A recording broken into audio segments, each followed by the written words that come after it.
8h41 aqui no Jornal Gente, ministros do Supremo Tribunal Federal se manifestaram depois das postagens feitas pelo empresário Elon Musk, dono da rede social X, ex-Twitter, com críticas ao ministro Alexandre de Moraes. Aliás, críticas que seguem, tem post pingando lá todo dia e teve novidade também de ontem para hoje. O ministro Gilmar Mendes falou sobre regulamentação das redes sociais.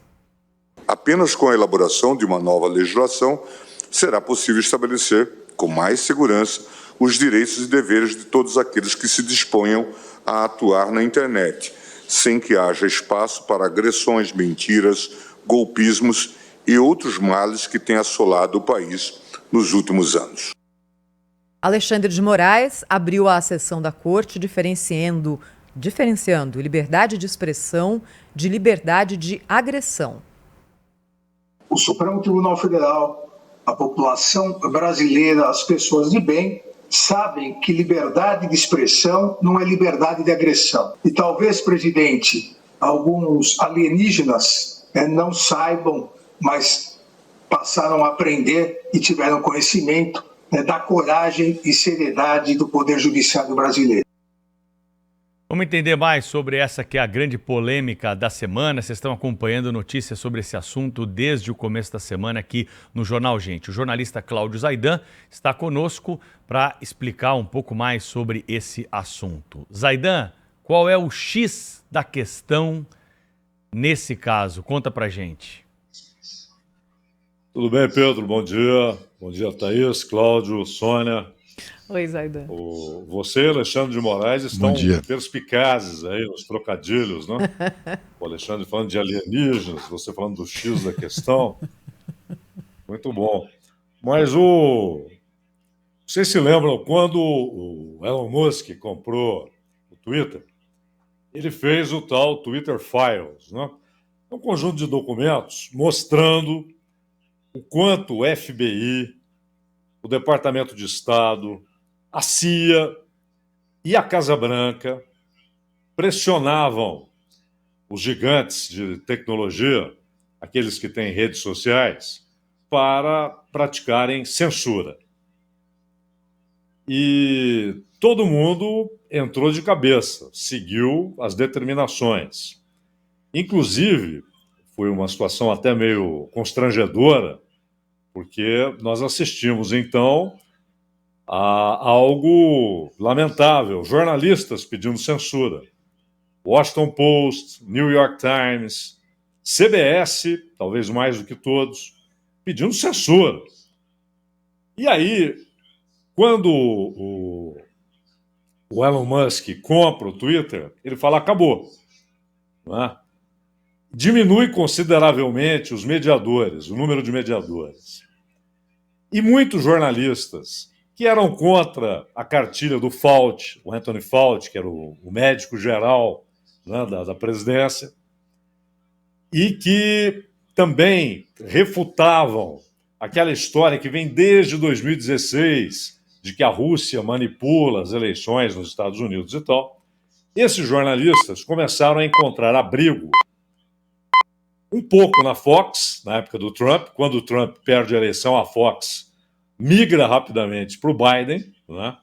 Negócios são negócios, e ele, Elon Musk, acaba sendo o guarda-chuva sob o qual esses jornalistas encontram abrigo, porque eles estavam banidos das corporativas, da mídia corporativa, essas que eu citei, que são as gigantes dos Estados Unidos. Aliás, o dono do Washington Post é um dos poucos mais ricos do que o Musk, que é o Jeff Bezos, né? Então, o Greenwald, por exemplo, esse Schellenberg, se bem que esse cara é um negócio à parte, esse cara nem jornalista é, não é? É um sujeito que faz barulho, é inteligente, escreveu livros, mas ele usa a inteligência para apresentar bons argumentos na defesa de idiotices. Idiotices.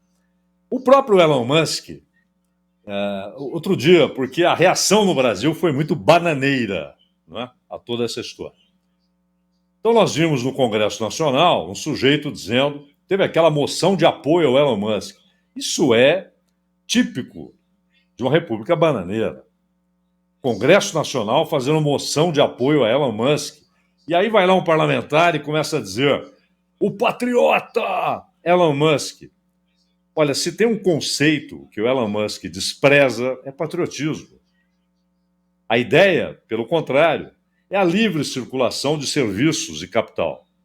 Sem fronteiras, sem pátria. Pátria, fronteiras, só para gente. Só para gente. Para produtos e serviços, mercadorias, não. O Musk, ele tem negócios em várias partes do mundo. E ele mesmo é um cidadão de 3 países, né? Nasceu na África do Sul, nasceu em Pretória, tem cidadania canadense, perdão, a mãe dele é canadense, e é cidadão dos Estados Unidos. Esse negócio de pátria, patriotismo, isso para ele não significa nada. Nem deve significar para quem tem investimentos globais. Outra coisa é essa história de que o Musk, porque ele fez isso no Twitter, ele teve a coragem que os caras do Facebook, do YouTube, Instagram, que na verdade é uma grande família, esses caras não tiveram essa coragem. Não é? Ele teve. Ele falou, não, aqui não vai ter censura. Porém, ele já estava no comando do Twitter quando centenas de pessoas foram banidas do Twitter, do Twitter, antes mesmo de virar X, na Índia. Foram banidas. E essa história de banimento de rede social, na China, por exemplo, qual é a relação da China com o Twitter? Nenhuma. Não há Twitter na China. Foi proibido, foi banido. A China tem a sua própria rede social e baniu o Twitter. O que ele fez? Elon Musk saiu gritando contra a ditadura chinesa? Claro que não. Porque a Tesla precisa da China, ele tem negócios na China por causa da Tesla. A Tesla é a grande empresa do Elon Musk. É ali que ele deposita suas expectativas. O Twitter não é superavitário. Ele usa o Twitter como ferramenta política. Inclusive para provocar tumultos que deem mais audiência ao Twitter. E, ao mesmo tempo, ele usou o Twitter, por exemplo, para dizer, quando ele foi acusado de apoiar o golpe na Bolívia, ele tuitou e depois apagou, deveria ter mantido lá, ele tuitou o seguinte: nós aplicamos golpes onde bem entendermos. Ou seja, ali ele falava em nome dos Estados Unidos, do governo americano. Nós aplicamos golpes onde bem entendermos. E o senhor Elon Musk, ele defendeu, porque uma coisa é o sujeito escrever uma bobagem e depois falar, pô, que bobagem que eu falei, que eu escrevi, que eu disse. Né? Então, se ele falar assim, o Gabigol é o maior jogador da história do Flamengo. Aí ele fala, putz, que bobagem que eu falei. Como é que eu posso comparar o Gabigol com o Zico? Eu falei, é uma bobagem. Outra coisa é quando você defende uma teoria como a teoria da substituição. E ele defendeu que os judeus queriam a substituição dos brancos. E os judeus e a esquerda mundial queriam a substituição dos brancos nos Estados Unidos e na Europa Ocidental. A França, a Sônia sabe muito bem disso, a França cultiva também essa ideia. Os muçulmanos vão substituir a França nacional, a França de Joana d'Arc. O tempo todo. Há livros a respeito, há teorias conspiratórias a respeito. Atacando os árabes, os muçulmanos. Os argelinos são um perigo para a França. Não, quem foi um perigo para a Argélia foi a França. Quem ainda é um perigo para 14 nações africanas é a França, que agora está sendo defenestrada de alguns.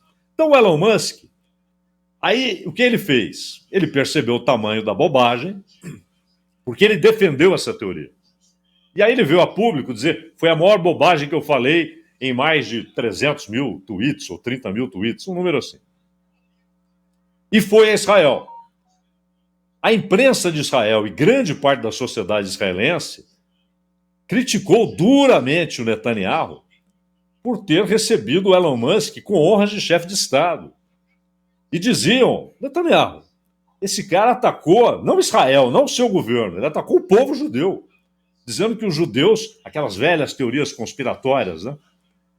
Os judeus estão manipulando para que haja uma substituição dos brancos. Isso é canalha, é estúpido, mas não é desprezível, porque isso já produziu perseguições na Rússia czarista, na França republicana e na Alemanha.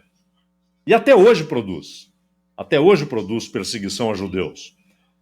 E agora também a árabes, né? São os estranhos que querem substituir a nossa civilização pela deles. Então o Elon Musk, ele não é um campeão da liberdade, como dizem seus defensores. A prova de que não é, que ele não abre a boca para falar de seu sócio, Mohammed bin Salman. Não abre a boca para falar do governo chinês, que baniu o Twitter.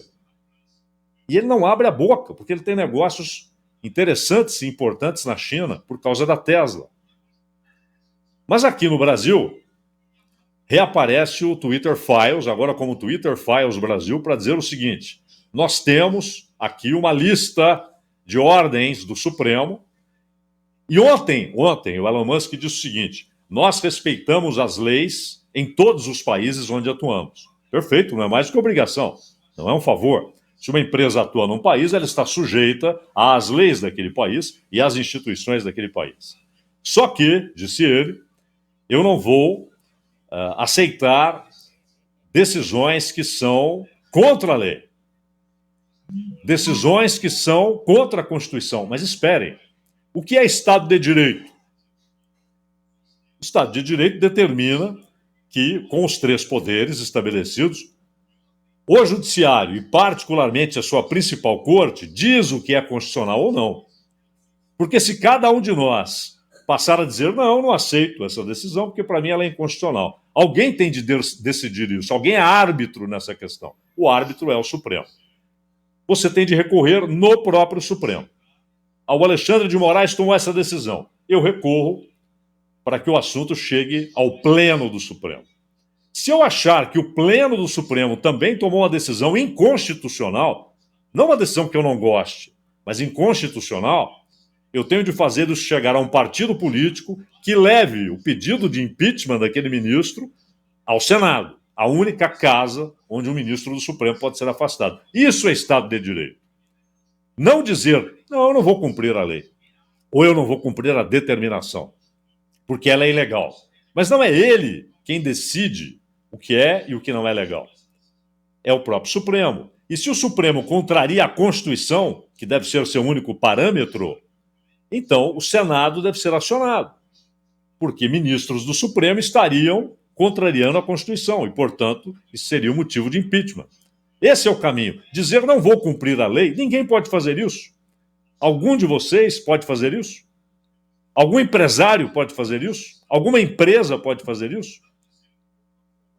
Mas aí, como ele tem muito dinheiro, ele tem perto de 200 bilhões de dólares na conta, ele olha para esse país e fala, sabe, aqui para mim não tem essa de Supremo, de nada. O que ele quer do Brasil? Ele quer lítio, do Vale do Jequitinhonha, mas começou a perder essa disputa para os chineses, que são seus sócios na produção de carros elétricos, mas competem por minas, inclusive de lítio. Cobalto não tem jeito, porque cobalto, 70% da produção mundial de cobalto está no Congo, na República Democrática do Congo. E 90% da produção lá está nas mãos dos chineses, que, aliás, realizam exploração de trabalho escravo. O que as empresas chinesas fazem na República Democrática do Congo é intolerável. Com crianças, mulheres trabalhando naquelas minas de cobalto e ganhando $1 por mês. Perdão, $1 por dia, são $30. Ou $20 se trabalhar em 20 dias. Você trabalha escravo, em condições terríveis, sem número de horas definido, por jornada de trabalho, nada. Só aqui o Elon Musk precisa de lítio e de cobalto. Aqui tem lítio. E no Vale do Jequitinhonha há uma disputa ferrenha pelo lítio da região. E os chineses estão muito à frente. Eles estão na frente também na produção no Brasil de carros elétricos. Não é? E não há carro elétrico sem cobalto e sem lítio. Sem cobalto você não tem como carregar a bateria. Não é? Então há muitos interesses. O que eu lamento, porque você pode dizer assim, digamos que ele apresente o Twitter Files. Está aqui, ó. Está aqui tudo que pediram, tudo que o Alexandre de Moraes pediu e que é ilegal. Apresente a lista. E aí o próprio Supremo, mais do que o Supremo, a sociedade brasileira vai olhar e dizer, pô, isso aqui realmente é inconstitucional, ele não poderia pedir isso. Ou então vai olhar e dizer, não, isso é normal. É um pedido normal do Poder Judiciário. Mas apresente, não faça como John Textor, né? Tem de apresentar. Agora, só um último ponto.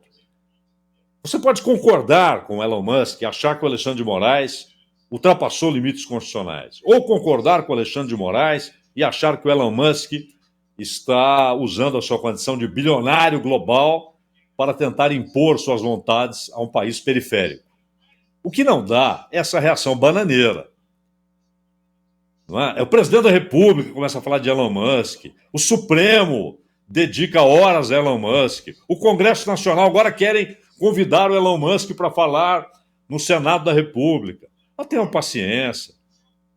Então, estão dando uma importância ao sujeito que ele nunca encontrou em nenhum lugar do mundo. E olha que ele é importantíssimo.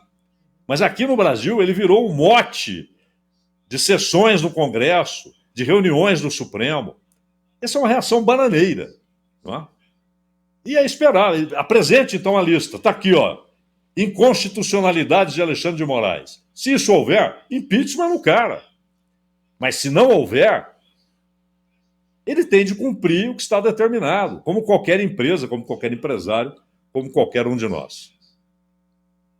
Zaidan, sempre conosco aqui no Jornal Gente, ao vivo, na Rádio Bandeirantes e no canal Band News TV. Obrigada, viu, Zaidan? Até a próxima. Bom trabalho.